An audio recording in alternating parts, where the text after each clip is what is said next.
In this video, I'm going to walk you through 3D printing from a complete beginner's perspective, how to actually get started. I'm using a Bambu Lab A1 with AMS.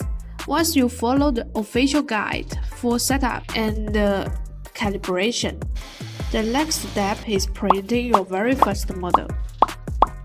First, load the filament. Make sure you push it all the way down until it reaches the section with the anti-slip height.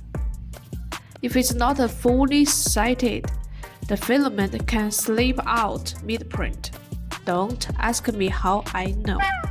Next, press here and feed the filament through this small hole.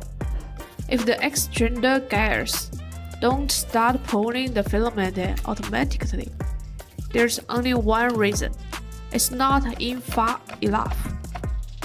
If it's hard to feed, just cut the filament at an angle. It helps a lot. Alright, now you can go straight to the printer and print a small benchy to test.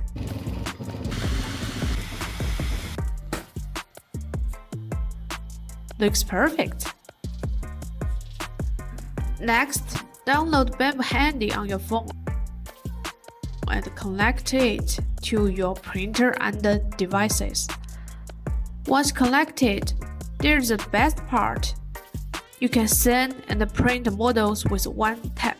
Yes, no slicing, no turning. Most models are already tuned by the creator.